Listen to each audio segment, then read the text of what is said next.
Educação, capítulo 35. A escola do além. E verão o seu rosto, e nas suas testas estará o seu nome. O céu é uma escola, o campo de seus estudos, o universo, seu professor, o ser infinito. Uma ramificação desta escola foi estabelecida no Éden, e cumprindo o plano da redenção, resumir-se-á a educação na escola edênica. As coisas que o olho não viu e o ouvido não ouviu, e não subiram ao coração do homem, são as que Deus preparou para os que o amam. Unicamente pela palavra se pode obter conhecimento destas coisas, e mesmo esta oferece apenas uma revelação parcial. O profeta de Pátimos assim descreve a localização da escola do além. Vi um novo céu e uma nova terra, porque já o primeiro céu e a primeira terra passaram. E eu, João, vi a santa cidade, a nova Jerusalém que de Deus descia do céu, adereçada como uma esposa ataviada para o seu marido. A cidade não necessita de sol nem de lua, porque a glória de Deus a tem alumiado, e o Cordeiro é a sua lâmpada. Entre a escola estabelecida no Éden no princípio e aquela do além, jaz todo o lapso da história deste mundo. A história da transgressão e sofrimento humanos, do sacrifício divino e da vitória sobre a morte e o pecado. Nem todas as condições daquela primeira escola edênica se encontrarão na escola da vida futura. Nenhuma árvore da ciência do bem e do mal oferecerá oportunidade para a tentação. Não haverá ali tentador nem possibilidade para o mal. Todos os caracteres resistiram à prova do mal, e nenhum será jamais susceptível ao seu poder. Ao que vencer, diz Cristo, dar-lhe-ei a comer da árvore da vida, que está no meio do paraíso de Deus. A concessão da árvore da vida no Éden era condicional e finalmente foi retirada. Mas os dons da vida futura serão absolutos e eternos. O profeta contempla o rio puro da água da vida, claro como cristal, que procedia do trono de Deus e do Cordeiro. De uma e da outra banda do rio estava a árvore da vida. E não haverá mais morte, nem pranto, nem clamor, nem dor, porque já as primeiras coisas são passadas. Todos os do teu povo serão justos, para sempre herdarão a terra, serão renovos por mim plantados, obra das minhas mãos, para que eu seja glorificado. Restabelecidos à sua presença de novo, os homens serão, como no princípio, ensinados por Deus. O meu povo saberá o meu nome, porque eu mesmo sou o que digo: eis-me aqui. Eis aqui o tabernáculo de Deus com os homens, pois com eles habitará, e eles serão seu povo, e o mesmo Deus estará com eles, e será o seu Deus. Estes são os que vieram de grande tribulação, e lavaram seus vestidos e os branquearam no sangue do Cordeiro. Por isso estão diante do trono de Deus, e o servem de dia e de noite no seu templo. Nunca mais terão fome, nunca mais terão sede, nem sol nem calma alguma cairá sobre eles. Porque o Cordeiro que está no meio do trono os apacentará, e lhes servirá de guia para as fontes das águas da vida. Agora vemos por espelho em enigma, mas então veremos face a face. Agora conheço em parte, mas então conhecerei como também sou conhecido. Verão o seu rosto, e nas suas testas estará o seu nome. Ali, quando for removido o véu que obscurece a nossa visão, e nossos olhos contemplarem aquele mundo de beleza de que ora apanhamos lampejos pelo microscópio, quando olharmos as glórias dos céus hoje esquadrinhadas de longe pelo telescópio, quando removida a mácula do pecado, a terra toda aparecer na beleza do Senhor nosso Deus, que campo se abrirá ao nosso estudo? Ali o estudante da ciência poderá ler os relatórios da criação, sem divisar coisa alguma que recorde a lei do mal. Poderá escutar a melodia das vozes da natureza, e não perceberá nenhuma nota de lamento ou tristezas. Poderá enxergar em todas as coisas criadas uma escrita, contemplará no vasto universo escrito em grandes letras o nome de Deus, e nem na terra, nem no mar ou no céu permanecerá um indício que seja do mal. Ali se viverá a vida edênica, vida do jardim e do campo. Edificarão casas e as habitarão, e plantarão vinhas e comerão o seu fruto. Não edificarão para que outros habitem, não plantarão para que outros comam. porque os dias do meu povo serão como os dias da árvore, e os meus eleitos gozarão das obras de suas mãos. Não haverá coisas que farão mal nem dano algum em todo o meu santo monte, diz o Senhor. Ali o homem será restaurado à sua perdida realeza, e a ordem inferior de seres de novo reconhecerá o seu domínio. Os animais ferozes tornar-se-ão mansos e os ariscos confiantes. Ali se revelará ao estudante uma história de infinito escopo e riqueza inexprimível. Tomando por base a palavra de Deus, o estudante obterá uma visão do vasto campo da história e poderá alcançar algum conhecimento dos princípios que presidem à marcha dos acontecimentos humanos. Mas a sua visão ainda estará nublada e incompletos os seus conhecimentos. Não verá todas as coisas de uma maneira clara antes que chegue à luz da eternidade. Então se revelará diante dele o decurso do grande conflito, que teve sua origem antes que começasse o tempo e terminará apenas quando este cessar. A história do início do pecado, da fatal falsidade em sua ação sinuosa, da verdade que, não se desviando das suas próprias linhas retas, se defrontou com o erro e o venceu. Sim, tudo isto será manifesto. O véu que se interpõe entre o mundo visível e o invisível será removido e reveladas coisas maravilhosas. Não compreenderemos o que devemos aos cuidados e interposição dos anjos antes que se vejam as providências de Deus à luz da eternidade. Seres celestiais têm tomado parte ativa nos negócios dos homens. Eles têm aparecido em vestes que resplandeciam como relâmpago, têm vindo como homens no aspecto de viajantes, têm aceito hospitalidade nos lares humanos, agido como guias de viajantes nas trevas da noite, têm obstado aos intentos do expoliador e desviado os golpes do destruidor. Embora os governadores deste mundo não saibam, em seus conselhos têm os anjos muitas vezes sido oradores. Olhos humanos os têm visto, ouvidos humanos têm ouvido seus apelos. Nos conselhos e cortes de justiça, mensageiros celestiais têm pleiteado a causa dos perseguidos e oprimidos. Têm eles combatido propósitos e detido os males que teriam acarretado ruína e sofrimento aos filhos de Deus. Tudo isto se desdobrará ao estudante na escola celestial. Todo remido compreenderá o serviço dos anjos em sua própria vida.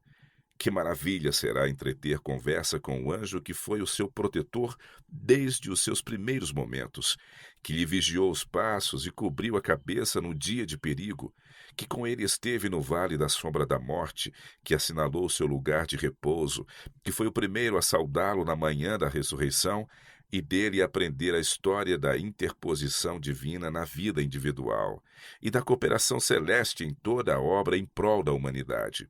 Todas as perplexidades da vida serão então explicadas. Onde para nós apareciam apenas confusão e decepção, propósitos frustrados e planos subvertidos, ver-se-á um propósito grandioso, predominante, vitorioso, uma harmonia divina. Ali todos os que trabalharam com um espírito desinteressado contemplarão os frutos de seus labores. Ver-se-á o resultado de todo o princípio correto e nobre ação. Alguma coisa disto aqui vemos, mas quão pouco dos resultados dos mais nobres trabalhos deste mundo é o que se manifesta nesta vida aos que os fazem.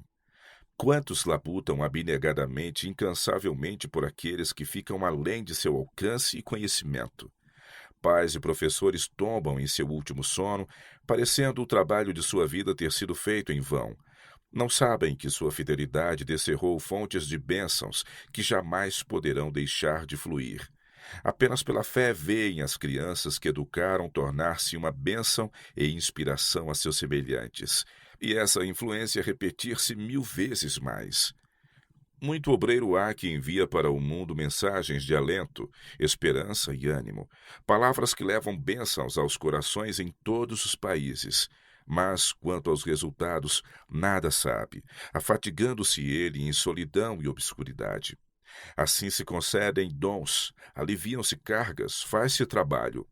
Os homens lançam a semente, da qual, sobre as suas sepulturas, outros recolhem a abençoada messe. Plantam árvores para que outros comam o fruto. Aqui estão contentes por saberem que puseram em atividade forças para promover o bem. No além serão vistas a ação e reação de todas estas forças. De todo o dom que Deus outorgou, encaminhando o homem para o esforço abnegado, conserva-se no céu um relatório.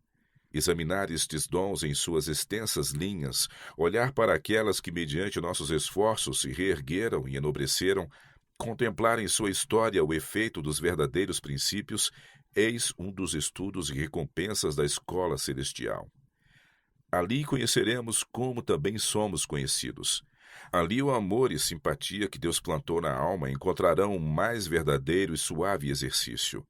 A pura comunhão com os seres santos, a vida social harmoniosa com os santos anjos e com os fiéis de todos os tempos, a santa associação que reúne toda a família no céu e na terra, tudo fará parte da experiência do além.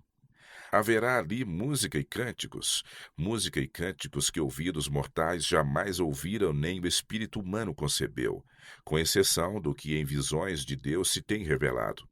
Os cantores e tocadores de instrumentos entoarão, alçarão a sua voz e cantarão com alegria por causa da glória do Senhor.